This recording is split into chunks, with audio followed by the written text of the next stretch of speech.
Baik, jadi materi pagi ini, materi yang akan kita sampaikan, yang akan kita diskusikan bersama, yaitu berkaitan dengan manajemen keuangan. Jadi beberapa minggu kemarin sebelumnya kita sudah belajar dan berdiskusi bersama tentang beberapa fungsi manajemen yang ada dalam suatu perusahaan. Ada manajemen sumber daya manusia dan juga ada manajemen operasional. Nah, untuk pagi ini kita akan melanjutkan materi diskusi kita terkait dengan salah satu fungsi manajemen yang ada dalam perusahaan, yaitu fungsi manajemen keuangan. Nah, sebelum kita lebih jauh berbicara tentang manajemen keuangan di sini, ini tentunya kita bisa kembali ke tujuan-tujuan daripada perusahaan. Jadi ketika bisnis atau perusahaan itu dibangun, tentunya di sini juga ada beberapa tujuan-tujuan yang ingin dicapai. Yang pertama adalah berkaitan dengan mencapai atau memperoleh laba maksimum untuk kemakmuran pemilik perusahaan atau maksimisasi daripada laba ya. Itu tujuan yang pertama. Kemudian yang kedua adalah menjaga kelangsungan hidup perusahaan atau going concern. Kemudian yang ketiga adalah berkaitan dengan pencapaian kesejahteraan, mencapai kekebalan masyarakat sebagai bentuk tanggung jawab sosial perusahaan. Oke.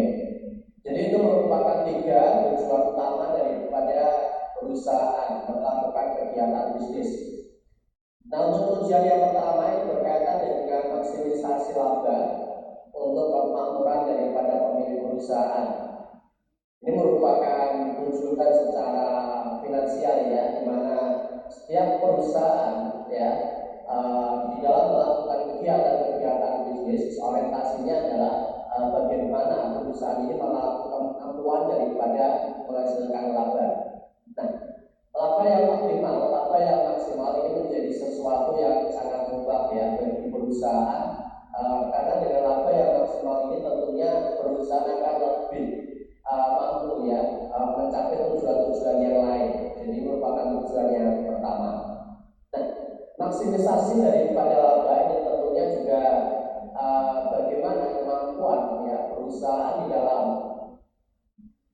memaksimalkan laba dengan potensi-potensi daripada aktiva-aktiva yang dimiliki oleh perusahaan. Jadi dalam artian dari jumlah aktiva yang dimiliki oleh perusahaan, seberapa besar perusahaan ini mampu menghasilkan daripada laba yang maksimal. Nah, ini adalah terkait dengan maksimisasi atau laba yang maksimal. Nah, laba yang maksimal itu tentunya nanti berkaitan dengan kemakmuran. Jadi orientasinya dengan laba yang optimal ini adalah nanti untuk kemakmuran daripada pemilik perusahaan. Jadi kalau kita bicara tentang pemilik perusahaan ini tentunya juga kita bisa melihat ya terkait dengan struktur modal yang ada pada perusahaan tersebut. Apakah perusahaan perseorangan, apakah perusahaan persekutuan, atau mungkin juga perusahaan perseorangan terbatas, atau mungkin BUMN atau mungkin BUMD ya. Jadi kalau kita bicara dalam konteks perusahaan perseorangan, katakanlah misalkan UMKM, maka tentunya laba yang dihasilkan orientasinya adalah kemakmuran daripada pemilik perusahaan itu sendiri. Nah, tetapi ketika kita bicara pada struktur modal daripada perusahaan PT perseorangan terbatas, maka kemakmuran pemiliknya adalah orientasinya adalah kepada para pemegang saham. Kemudian menjaga kelangsungan hidup atau going concern. Jadi memang setiap usaha yang dijalankan tentunya orientasinya adalah agar supaya bisnis yang dijalankan atau perusahaan yang dijalankan itu mampu bertahan dalam jangka waktu yang memang tidak bisa ditentukan atau dalam jangka waktu yang lama. Bahkan harapannya suatu usaha yang dijalankan itu nanti mampu ya diturunkan diwariskan kepada anak cucu, ya kan. Jadi, namun dalam konteks di sini tentunya kita bisa melihat ya beberapa fakta. Ada begitu banyak perusahaan-perusahaan yang memang mampu bertahan dalam jangka waktu yang lama. Kemudian juga ada beberapa perusahaan yang memang kadang tidak mampu bertahan untuk jangka waktu yang lama. Hal ini tentunya juga ada banyak faktor ya yang mempengaruhi. Dan samping itu juga ketika kita bicara dalam konteks UMKM, ini ada semacam apa istilahnya kata-kata yang umum ya, yang mana di sini adalah biasanya generasi pertama ya UMKM itu ya, generasi pertama atau di tempatnya dalam perusahaan perseorangan. Biasanya generasi pertama itu adalah merupakan generasi merintis daripada usaha. Kemudian generasi kedua itu adalah generasi yang menikmati atas usaha. Kemudian generasi yang ketiga itu adalah generasi yang menghancurkan usaha. Nah, ini adalah merupakan kata-kata yang umum atau istilahnya bisa dikatakan itu sebagai mitos ya, mitos yang ada dalam usaha atau bisnis. Walaupun itu juga kadang kita juga melihat fenomenanya memang seperti itu, di mana banyak ya perusahaan-perusahaan perseorangan yang ternyata setelah melewati beberapa generasi ternyata tidak mampu bertahan. Tapi ada juga perusahaan-perusahaan yang mampu bertahan hingga generasi ke generasi. Oke. Tapi mitos itu juga banyak ya berkembang di masyarakat. Nah, namun demikian tentunya suatu perusahaan ini juga harapannya adalah going konsisten ya harapannya. Di mana perusahaan ini mampu menjalankan aktivitas bisnisnya untuk jangka waktu yang memang tidak bisa ditentukan. Kemudian tujuan yang ketiga daripada perusahaan itu dalam rangka untuk mencapai kesejahteraan masyarakat sebagai tanggung jawab sosial perusahaan. Jadi salah satu daripada tanggung jawab yang memang bisa diwujudkan dengan adanya suatu bisnis ya atau perusahaan ini adalah berkaitan dengan bagaimana kemampuan daripada perusahaan ini mampu ya menciptakan lapangan kerja, sehingga di situ dengan terciptanya lapangan kerja maka mampu menyerap ya sejumlah tenaga kerja yang berasal dari masyarakat, sehingga tentunya di sini nanti masyarakat itu akan memperoleh pendapatan atas pekerjaan yang dimiliki, sehingga dalam jangka waktu tertentu juga nanti berimbas pada tingkat kesejahteraan yang optimal ya bagi masyarakat. Ini adalah merupakan tujuan terkait dengan kesejahteraan masyarakat. Dan di samping tujuan sosial berkaitan dengan kesejahteraan masyarakat yang berkaitan dengan penciptaan lapangan kerja, di dalam tanggung jawab sosial terhadap masyarakat ini merupakan tujuan sosial ya. Ini salah satunya adalah melaksanakan program Corporate Social Responsibility atau CSR. Jadi kita bisa melihat ada begitu banyak ya perusahaan-perusahaan yang memang menjalankan program CSR secara rutin dalam berbagai macam bidang ya tentunya ya. Dan di situ juga sering kita menjumpai dari aktivitas atau dari program CSR yang dijalankan. Untuk selanjutnya di situ juga dipublikasikan ya dalam bentuk iklan yang bisa kita lihat dalam tayangan televisi. Nah, ini karena memang menjadi daya tarik tersendiri karena dalam kepentingan daripada bisnis tentunya di sini dengan program CSR juga bisa digunakan sebagai media untuk membangun daripada brand image perusahaan.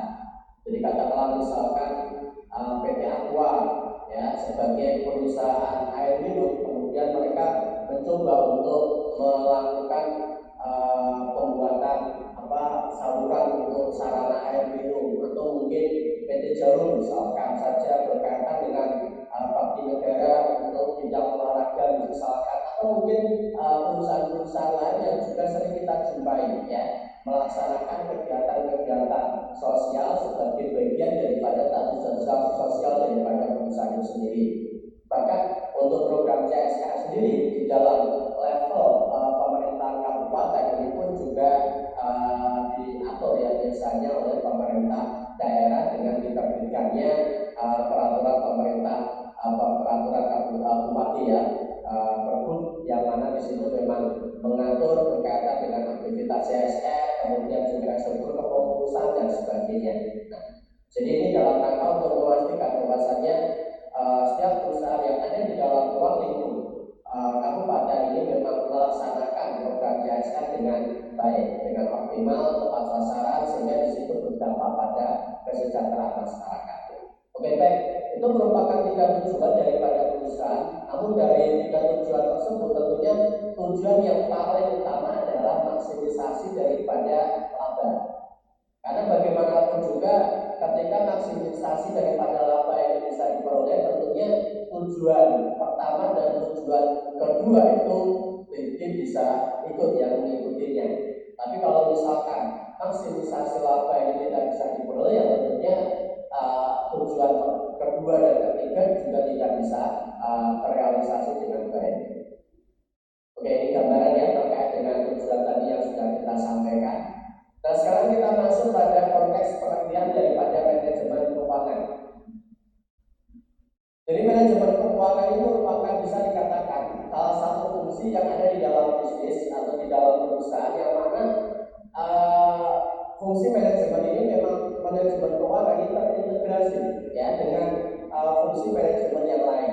Jadi terintegrasi fungsi manajemen keuangan ini tentunya terintegrasi dengan manajemen sumber daya manusia, atau mungkin terintegrasi dengan manajemen operasional. Karena apa? Karena setiap aktivitas-aktivitas yang berkaitan dengan pembiayaan yang dilakukan oleh perusahaan ini memang berhubungan langsung dengan manajemen keuangan. Jadi katakanlah misalkan untuk manajemen operasional, ketika mereka melakukan pembelian bahan baku untuk keperluan proses produksi, maka tentunya di situ juga terintegrasi dengan manajemen keuangan. Atau mungkin manajemen sumber daya manusia ketika mereka membutuhkan berkaitan dengan gaji-gaji yang dibayarkan kepada para pegawai, kemudian juga tunjangan dan sebagainya, ini juga melibatkan manajemen keuangan dalam proses eksekusinya. Nah ini. Nah, kemudian dari definisi sendiri di sini bisa kita sampaikan bahwasanya manajemen keuangan atau financial management ini merupakan segala aktivitas perusahaan yang berkaitan dengan bagaimana perusahaan memperoleh dana dan juga menggunakan dana tersebut ya, dan juga mengelola aset sesuai dengan tujuan perusahaan secara menyeluruh. Nah, jadi di sini ada 3 fungsi ya di dalam manajemen, tersirat di dalam definisi daripada manajemen keuangan sendiri ya di sini.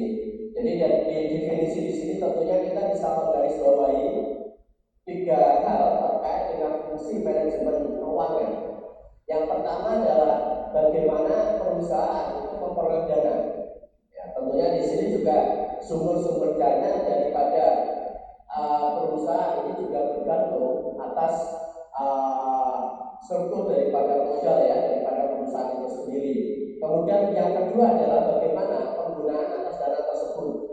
Nah, ini menjadi sesuatu yang harus diperhatikan, karena efektivitas terkait dengan pencapaian tujuan tadi, yaitu maksimisasi atas keuntungan, itu tentunya juga bergantung kepada bagaimana penggunaan atau pemanfaatan atas dana yang dimiliki.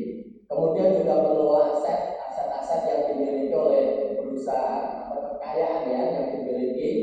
Kalau kita melihat tentunya terkait dengan aset yang ada dalam perusahaan ini ada yang disebut sebagai aset lancar atau aktiva lancar, kemudian juga ada aktiva tetap. Jadi kalau aset-aset lancar ini bisa dalam bentuk kas atau setara dengan kas, atau mungkin juga berkaitan dengan persediaan, atau juga berkaitan dengan piutang ya, atau mungkin juga aset-aset yang lain perlengkapan. Nah, ini merupakan bagian daripada aset lancar atau kekayaan-kekayaan yang perusahaan yang memang bersifat lancar ya. Kemudian juga ada aset tetap. Aset tetap ini biasanya dikategorikan lagi menjadi aset tetap yang berwujud dan juga aset tetap yang tak berwujud. Kalau yang berwujud ya tentunya berkaitan dengan tanah, gedung, ya, kendaraan, atau mungkin peralatan-peralatan yang ada dalam perusahaan. Ini adalah secara keseluruhan bisa dikatakan sebagai aset tetap yang berwujud. Tapi ada juga aset tetap yang sifatnya tidak berwujud, ya. Jadi aset-aset tetap yang tidak berwujud ini merupakan kekayaan-kekayaan yang dimiliki oleh perusahaan, yang mana ini memang tidak ada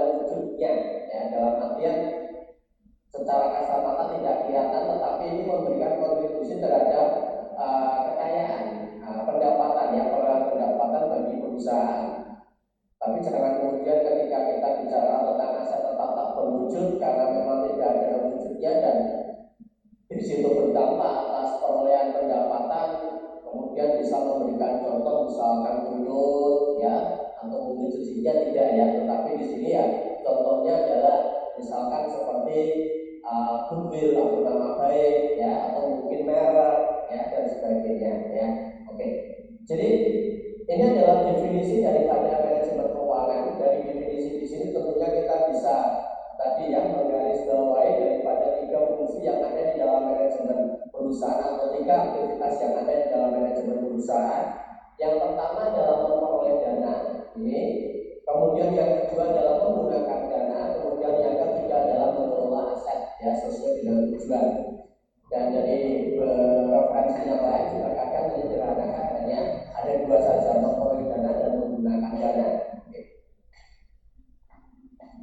Nah sekarang kita masuk ke beberapa fungsi di dalam manajemen keuangan.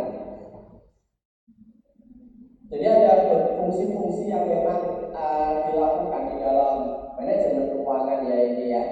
Jadi kalau tadi dari definisi di situ aktivitasnya mencakup 3 hal, mendapatkan dana atau memperoleh dana, kemudian mengalokasikan dana atau di situ bisa dikatakan untuk penggunaan dana dan juga mengelola aset.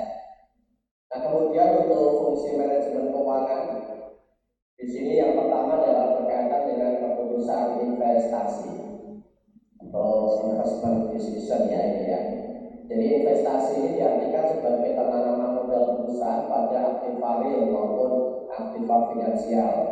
Nah keputusan finansial ini merupakan ya keputusan terhadap aktiva apa yang akan dikelola oleh perusahaan. Nah keputusan investasi ini akan berpengaruh secara langsung terhadap besarnya rentabilitas investment atau return on investment ya, tingkat pengembalian daripada investasi dan juga aliran kas perusahaan pada masa yang akan datang. Oke, jadi ketika kita bicara tentang keputusan investasi, maka ini merupakan satu keputusan yang memang berkaitan dengan penggunaan daripada dana itu sendiri ya. Jadi penggunaan dana. Jadi kalau tadi kita kembali ke aktivitasnya kan ada memperoleh dana dan juga menggunakan dana. Nah sehingga di sini kalau kita bicara tentang keputusan investasi, ini orientasinya adalah bagaimana perusahaan ini itu mengelola atau menggunakan dana yang dimiliki untuk berbagai macam kepentingan-kepentingan yang salah satunya adalah berkaitan dengan keputusan investasi. Nah, orientasi daripada investasi di sini tentunya juga tidak hanya dalam lingkup sempit ya. Jadi misalkan biasanya sering orang mengaitkan investasi dengan pembelian saham, investasi untuk pembelian surat berharga, investasi untuk pembelian tanah, atau mungkin investasi untuk pembelian emas, itu saja tidak ya. Tetapi investasi-investasi yang dilakukan di dalam perusahaan ini cakupannya tentunya sangat luas sekali. Yang mana ketika perusahaan di dalam menjalankan aktivitas bisnis. Waalaikumsalam warahmatullahi wabarakatuh. Monggo silakan. Waalaikumsalam. Oke, sebentar ya. Kebetulan teman-teman dulu nyampe ya. Oke. Selamat bergabung Mas ya. Oke, silakan. Di luar sepertinya masih ada beberapa teman ya. Oke.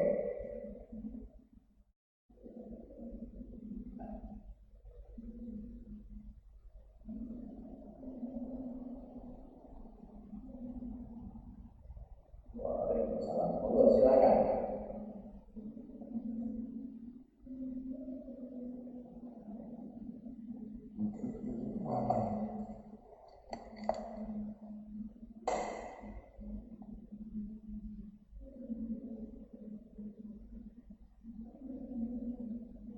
Oke baik, saya lanjutkan saja nanti kita bisa diskusi lagi ya.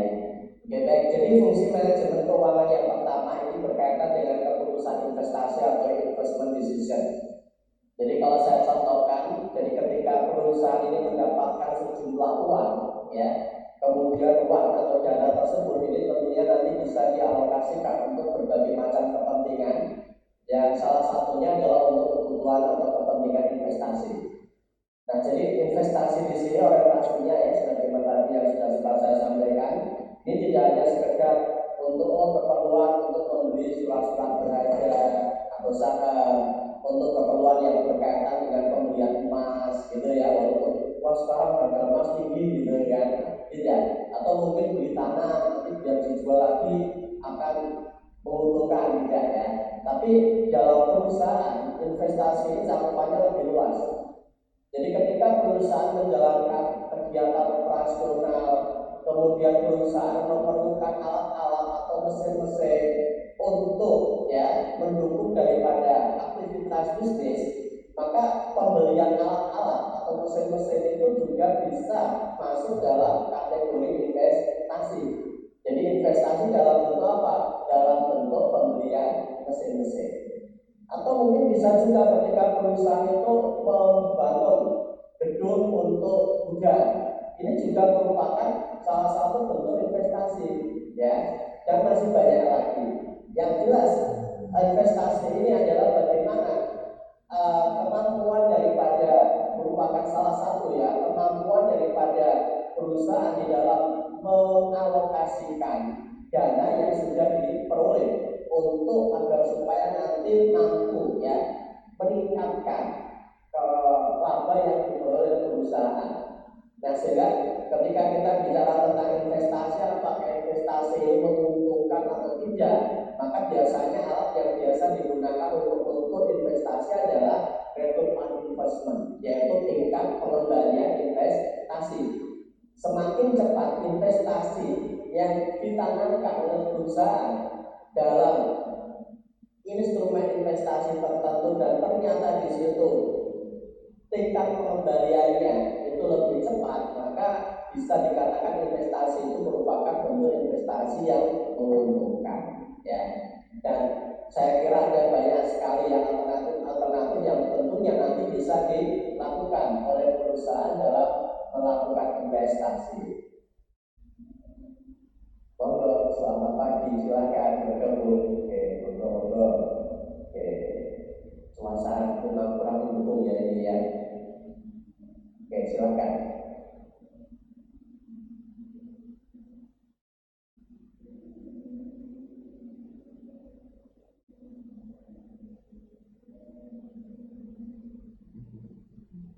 Oke, jadi ini adalah merupakan fungsi yang pertama ya, keputusan investasi atau investment decision. Kemudian untuk fungsi manajemen yang kedua ini berkaitan dengan fungsi pendanaan ya atau funding decision ya.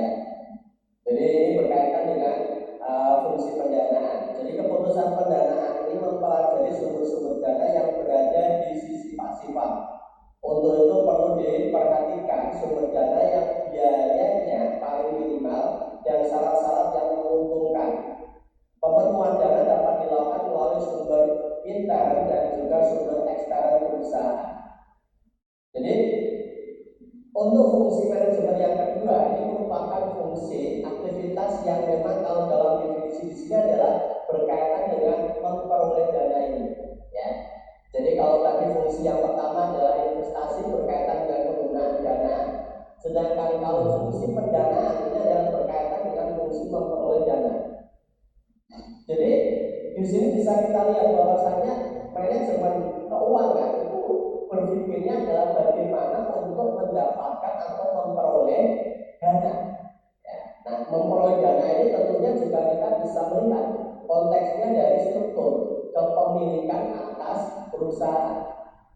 Kalau perusahaan ini merupakan perusahaan perseorangan, maka sumber dana dari perusahaan itu adalah orang pribadi atau pemilik daripada perusahaan itu secara langsung.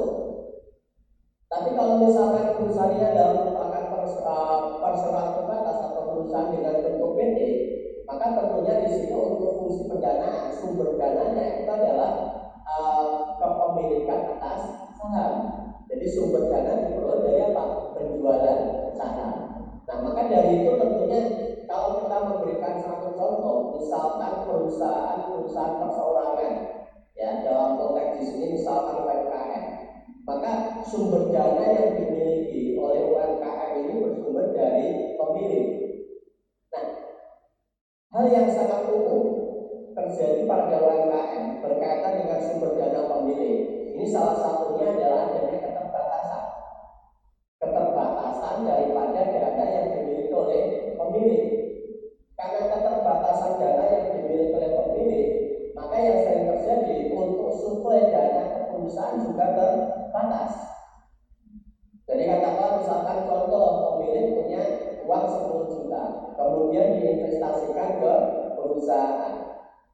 Maka untuk proses pembiayaan ya berkaitan dengan kegiatan operasional perusahaan itu mengandalkan uang 10 juta itu. Dan untuk mengumpulkan modal lagi ya dari pemilik untuk store modal lagi itu juga tentunya memerlukan waktu yang lama. Bahkan kadang tunggu bisnisnya ini jalan, memperoleh penghasilan, mendapatkan keuntungan, nah baru keuntungannya diinvestasikan lagi ke perusahaan. Dan ini tentunya memerlukan waktu yang sangat lama, sehingga kecenderungan pertumbuhan daripada bisnis UMKM itu ya salah satu kelemahannya adalah lambat. Lambatnya itu karena apa? Karena keterbatasan daripada modal. Nah maka dari itu pemilik perusahaan ya kalau dalam konteks UMKM ini itu harus berpikir tidak hanya mengandalkan modal secara internal yaitu dari pemiliknya saja tidak, tetapi bagaimana untuk mendapatkan modal dari sumber eksternal ya. Nah salah satunya ya tentunya dengan menggandeng investment ya investor, sehingga di sini kita bisa mendapatkan tambahan modal ya tambahan dana untuk perusahaan yang sumbernya dari para investor, apakah itu teman, apakah itu saudara gitu ya. Jadi karena investasi yang tentunya investor ini harapannya investasinya itu memberikan keuntungan. Kalau kita memberikan keuntungan di depan jelas kita nanti memberikan persentase keuntungan sekian persen, maka tentunya juga kepastian investasi juga akan menghasilkan investasi yang lebih banyak. Atau bisa juga melalui pihak-pihak eksternal dari dalam hal ini adalah perbankan atau lembaga keuangan ya, perbankan atau lembaga keuangan, apakah itu koperasi atau mungkin BMT ya, dan masih banyak itu ya. Ini pun juga bisa kita jadikan sebagai sumber untuk pendanaan, untuk memperoleh dana secara eksternal. Daripada hutang ke teman ya, susah kadang ya, ya nggak apa-apa, memang harus susah kalau nyari hutang itu ya. Kalau mudah nanti juga dibuat susah ya. Baik, jadi sumber-sumber pendanaan eksternal perbankan lembaga keuangan ini juga merupakan salah satu lembaga yang bisa kita gunakan sebagai alternatif untuk mendapatkan modal kerja ya, sebagai modal kerja sehingga nanti apa pembiayaan untuk bisnis kita, perusahaan kita itu juga tetap berjalan. Katakanlah menggunakan beberapa kebijakan daripada pemerintah ya kaitan dengan apapun misalkan atau mungkin perkreditan yang tentunya nanti ya harapannya yang memang sifatnya itu lebih lunak, peruntukannya UMKM biasanya platformnya dibatasi gitu kan, kemudian suku bunga yang ditawarkan juga cenderung kompetitif lebih rendah dan sebagainya. Nah, itu bisa dimanfaatkan sehingga perusahaan nanti akan mendapatkan ya tambahan modal sumber dana yang mana nanti bisa digunakan untuk kegiatan operasional. Nah, ini merupakan fungsi manajemen keuangan ya, fungsi manajemen keuangan yang berkaitan dengan funding decision atau keputusan di dalam pendanaan. Nah, tadi yang saya contohkan adalah berkaitan dengan ini ya, perusahaan UMKM ya, tapi beda konteksnya ketika kita bicara dengan perusahaan PPT ya, perusahaan terbatas ya, maka tentunya di situ ya sumber dana bisa diperoleh dengan melakukan penjualan saham ya, baik yang sifatnya PT tertutup atau mungkin PT terbuka ya. Kalau tertutup ya untuk penjualan sahamnya untuk kalangan tertentu saja biasanya, Tapi kalau untuk PT terbuka maka penjualan saham bisa dilakukan melalui pasar modal atau bursa efek. Tidak hanya terbatas pada saham saja, tentunya di situ juga perusahaan bisa mendapatkan dana dengan menerbitkan apa? Surat berharga berupa obligasi, surat utang. Ya, ini pun juga bisa dilakukan. Nah, jadi ini adalah konteks daripada fungsi manajemen keuangan yang kedua. Nah, kemudian fungsi manajemen yang ketiga, manajemen keuangan yang ketiga ini berkaitan dengan keputusan dividen atau dividend decision. Nah, untuk keputusan dividen ini tentunya adalah, tahu ya, definisi dari apa, pengertian atau pemahaman Anda tentang dividen ya.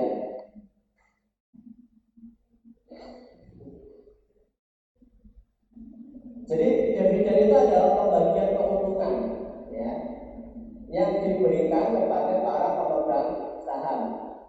Jadi misalkan saja teman-teman punya sejumlah persentase tertentu saham dari perusahaan, misalkan PT Astra 10% misalkan, amin. Nah, kalian punya saham 10% dari PT Astra. Nah, maka ketika PT Astra itu mendapatkan keuntungan, ya, itu keuntungan yang didapatkan oleh PT Astra itu bisa dibagikan kepada para pemegang saham. Nah, keuntungan yang dibagikan ini disebut dengan dividen. Nah, ini walaupun itu merupakan kebijakan, apakah mau dibagikan atau mungkin tidak dibagikan. Tapi ketika dibagikan, ini menghasilkan kebijakan yang berkaitan dengan dividen. Jadi keputusan ini dilakukan untuk menentukan yang pertama adalah misalnya persentase laba yang dibagikan kepada para pemegang saham dalam bentuk cash dividend.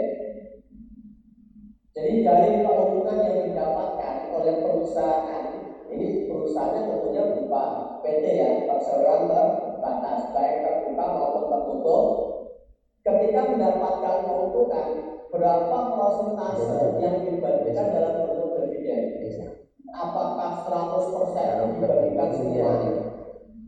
Apakah 50% dibagikan, 50% dalam bentuk laba ditahan untuk kepentingan perusahaan, untuk kepentingan bisnis, atau persentase berapa persen yang dibagikan? Nah, ini menjadi keputusan yang juga sangat penting dan ini harus diambil oleh manajemen keuangan. Ya, tentunya di sini harapannya apa? Harapannya adalah bagaimana nanti milik perusahaan itu akan tetap bisa berkembang. Harapannya kan gitu. Kemudian di satu sisi perusahaan juga punya kepentingan bisnis yang memang perlu pembiayaan untuk investasi yang lain. Nah, maka karena adanya kepentingan ini, proporsi atau persentase daripada pembagian dividen itu pun juga harus dipertimbangkan dengan baik ya. Kemudian yang kedua ini terkait dengan kebijakan dividen, stabilitas dividen yang akan dibagikan, stabilitasnya. Kemudian juga yang ketiga adalah dividen saham atau stock dividen. Jadi pembagian dividen ya, keuntungan itu kalau yang pertama tadi adalah dalam bentuk cash dividen, uang tunai ya. Tapi pembagian dividen itu juga tidak hanya dalam bentuk uang tunai ya. Bisa juga pembagian keuntungan itu dalam bentuk saham ya. Jadi saham yang dinilai dengan uang. Jadi pemegang saham itu tidak dibayar dengan uang tapi dalam bentuk saham. Misalkan dibagi saham berapa slot, misalkan berapa lot ya, berapa lot gitu ya, misalkan 10 lot gitu kan, dan sebagainya, tergantung ya kepemilikan atau persentase kepemilikan saham. Kemudian juga ada pemecah saham, stock split ini. Kemudian yang berikutnya adalah penarikan kembali saham yang beredar.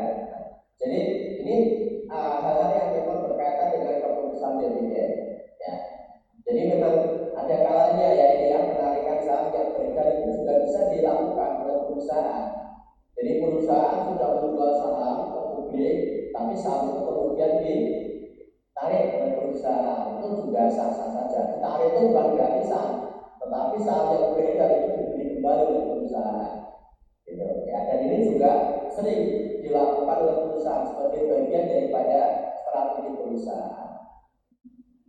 Jadi pernah ya, salah satunya yang cukup populer dulu adalah PT Danton dulu ya, ketika mereka mengakuisisi atau menguasai daripada saham PT Aqua gitu ya. Nah itu juga sempat pernah melakukan kegiatan ini apa, penarikan saham yang beredar.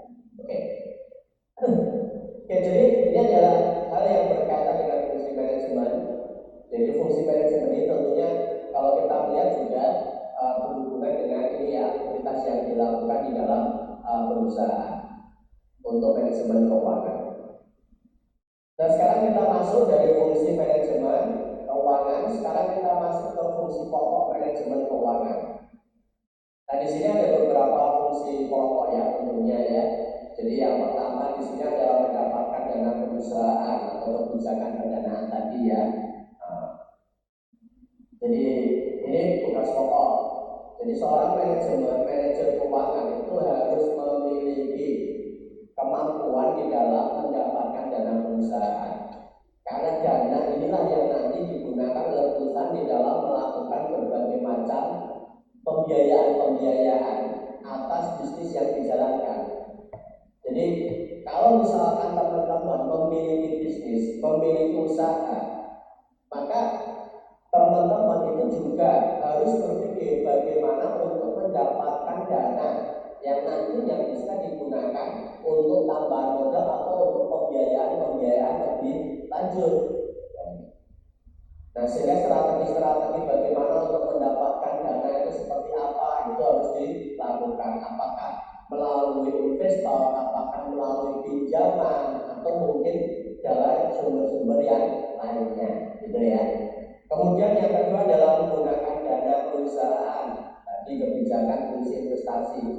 Jadi kalau sudah mendapatkan dana ini harus dikelola, ya, digunakan, jangan diangburkan. Karena ketika dana ini nganggur, maka kemudian muncul biaya-biaya yang membebani atas dana tersebut. Contoh misalkan saja, kalian mengajukan pinjaman di BRI ya untuk pembiayaan 100 juta. Kemudian dana itu tidak kamu gunakan untuk bisnis, Anda simpan aja gitu. Nah maka di situ akan muncul biaya bunga yang harus kalian bayarkan, gitu kan? Nah sehingga apa? Itu menjadi kerugian. Nah secepatnya, sebisa mungkin kalian memanfaatkan menggunakan dana itu agar supaya dana ini produktif. Jadi kalian gunakan untuk investasi sehingga investasi itu juga akan menghasilkan pendapatan. Nah dari pendapatan inilah yang nanti bisa digunakan untuk pembiayaan termasuk pembiayaan daripada dana yang kalian pinjam itu dari sumbernya. Ya. Nah kebijakan-kebijakan yang tersebut itu disebut sebagai kebijakan investasi. Nah maka dari itu tentunya kita bisa melihat ya kayak misalkan perbankan gitu kan. Nah perbankan itu kan sumber ini ya apa sumber pendapatan dana salah satunya kan menghimpun dana dari masyarakat. Nah ketika mereka menghimpun dana masyarakat itu juga dana yang dihimpun itu kemudian mandek di bank itu tidak ya. Ya memang orientasi nasabah itu menyimpan uang di bank, tapi oleh bank itu tidak kemudian ditaruh di lemari-lemari atau di berangkas-berangkas dana Anda itu tidak. Tapi dana Anda itu diputar untuk investasi. Salah satunya untuk kepentingan apa? Kepentingan untuk pinjaman, pemberian kredit kepada pihak-pihak yang membutuhkan. Di situ pun juga teman-teman bisa melihat berapa besar bunga pinjaman dengan berapa besar bunga simpanan. Beda ya, lebih besar bunga pinjaman dibandingkan dengan bunga simpanan. Nah maka ketika kalian mengajukan kredit, ya tentunya di situ ada biaya bunga yang memang harus dibayarkan. Oke, itu sebagai gambaran ya. Nah terkait dengan penggunaan dana di mana ini masuk bagian daripada kebijakan investasi. Kemudian untuk yang lainnya ini berkaitan dengan pembagian keuntungan atau laba perusahaan, ini berkaitan dengan kebijakan dividen. Tadi juga beberapa kebijakan dividen sudah diulas di depan ya. Nah, ini beberapa tujuan daripada manajemen keuangan. Jadi di depan tadi juga sudah sempat kita singgung berkaitan dengan tujuan-tujuan perusahaan. Nah, tentunya tujuan perusahaan, tujuan manajemen keuangan itu juga mengerucut kepada tujuan perusahaan ya. Yang mana pertama adalah memaksimalkan daripada nilai perusahaan. Nah, memaksimalkan nilai perusahaan ini menjadi hal yang sangat penting. Nilai perusahaan itu maksudnya kalau misalkan perusahaan yang kalian miliki, misalkan kalian punya bisnis, punya perusahaan, itu kalau misalkan dijual itu laku berapa? Nah, itu adalah nilai perusahaan. Dalam bisnis kan sering ya kita melihat ya ada aktivitas jual beli perusahaan. Seperti beberapa waktu lalu ya TV misalkan, itu kan dibeli oleh perusahaan apa itu? MD ya, MD apa itu? Yang sama-sama perusahaan televisi yang multimedia itu ya, yang Punjabi itu yang miliknya itu ya. Nah, di situ kan tampak berarti ketika TV ini dibeli oleh MD Entertainment itu nilai perusahaannya berapa? Dibeli dengan harga berapa? Nah, itu adalah nilai perusahaan yang dimiliki. Gitu ya. Nah, jadi tujuan daripada manajemen perusahaan ya salah satunya untuk memaksimalkan nilai perusahaan. Nilai ini bukan berarti kemudian nanti dijual gitu tidak. Ya, harapannya kan perusahaan secara akan tumbuh dan berkembang secara terus-menerus gitu kan. Tapi dengan nilai yang maksimal, nilai perusahaan yang terus berkembang, maka ini keuntungan bagi perusahaan. Salah satunya nilai perusahaan yang maksimal itu ditandai oleh apa? Nilai harga jual saham. Kalau sahamnya ini harga jualnya tinggi, di situ menunjukkan nilai perusahaannya pun juga tinggi, gitu ya. Nah, memaksimalkan nilai kekayaan para pemegang saham, nilai kekayaan dapat dilihat dari melalui perkembangan harga saham. Nah, ini ya yang ada di perusahaan. Nah, ini manajemen keuangan yang efisien yaitu tujuan normatif ini berkaitan dengan manajemen keuangan. Kemudian nilai perusahaan yang belum go public dapat diukur dengan harga jual seandainya perusahaan tersebut dijual. Ya, jadi ini adalah gambaran yang berkaitan dengan tujuan-tujuan yang ada dalam manajemen keuangan. Nah, ini beberapa prinsip di dalam manajemen keuangan. Jadi yang pertama adalah konsisten, kemudian juga akuntabilitas, kemudian juga transparan, kemudian juga kelangsungan hidup, viability, kemudian integritas, kemudian pengelolaan, ya, kemudian ada juga standar akuntansi atau accounting standar. Nah, ini adalah prinsip-prinsip di dalam manajemen keuangan. Nah, dari prinsip-prinsip ini tentunya di dalam pengelolaan, ya, menjalankan fungsi-fungsi manajemen keuangan, apakah itu bagaimana upaya untuk mendapatkan dana atau memperoleh dana, bagaimana menggunakan dana tersebut, ini tentunya harus berprinsip pada prinsip-prinsip tersebut, ya. Ada konsisten, ya, kemudian akuntabilitas, kemudian transparansi, standar akuntansi. Nah, selanjutnya kita masuk pada tahapan di dalam manajemen keuangan. Ada 3 tahap ya di dalam manajemen keuangan di sini. Yang pertama adalah tahap perencanaan. Tahap perencanaan ini ya tentunya kalau kita bicara tentang tahapan perencanaan ini kan merupakan fungsi planning, perencanaan, dan ini merupakan fungsi pokok. Jadi manajemen keuangan ini juga harus mampu membuat perencanaan yang berkaitan dengan apa? Bagaimana untuk mendapatkan dana, kemudian bagaimana mengalokasikan dana, ya. Nah, ini yang sangat penting sekali. Nah, karena perencanaan itu adalah memperkirakan aktivitas-aktivitas yang akan terjadi di masa yang akan datang, dan kita tahu bahwasanya masa yang akan datang itu tidak pasti, gitu ya. Ada ketidakpastian, maka pada tahap perencanaan ini menjadi dengan peramalan keuangan. Jadi peramalan itu dalam artian apa? Karena kita memperkirakan aktivitas yang belum pasti. Ya, ramalan cuaca nanti sore mendung, gitu kan? Belum kejadian tapi sudah diramalkan sekarang. Sama konteksnya, kalau kita membuat perencanaan itu juga merupakan proses peramalan. Cuman peramalannya di sini ya didasarkan atas data-data, ya, data, fakta, informasi yang diolah sehingga nanti akan menghasilkan satu keputusan yang berkaitan dengan perencanaan. Bukan asal meramal gitu ya, menggunakan apa media apalah kayak paranormal gitu ya, meramal gitu ya. Wah, ini jodohnya nggak jauh gitu misalkan. Oke, itu yang pertama. Kemudian yang kedua adalah tahap pelaksanaan. Ini berkaitan dengan perencanaan keuangan dan juga penganggaran. Kemudian tahap fungsi penelitian ini ya, fungsi anggaran. Oke. Baik, itu adalah tahapan ya di dalam manajemen keuangan. Nah, selanjutnya ini merupakan peran dan tanggung jawab daripada manajer keuangan. Jadi kesuksesan suatu perusahaan diperoleh oleh kemampuan manajer keuangan untuk beradaptasi terhadap perubahan, meningkatkan dana perusahaan sehingga kebutuhan perusahaan dapat terpenuhi, investasi dalam aset-aset perusahaan dan juga kemampuan mengolahnya secara bijaksana.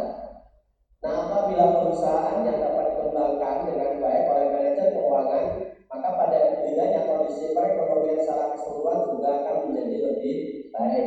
Nah, ini hal yang perlu kita garis bawah ya, terkait dengan peran dan tugas daripada dan tanggung jawab daripada manajer keuangan. Nah, ini tugas daripada manajer keuangan, beberapa tugas perolehan dana dengan biaya yang murah. Nih, ya. Jadi sebisa mungkin kita mendapatkan dana tapi biaya untuk mendapatkannya murah. Penggunaan dana yang efektif dan efisien, analisis laporan keuangan, kemudian juga analisa lingkungan internal dan eksternal yang berkaitan dengan keputusan penting dan khusus. Ini adalah beberapa tugas. Kemudian 5 aspek yang harus dilakukan oleh manajer keuangan: peramalan dan perencanaan, keputusan-keputusan investasi dan pendanaan, koordinasi dan kontrol, kemudian juga berinteraksi dengan pasar keuangan, dan yang berikutnya adalah manajemen risiko.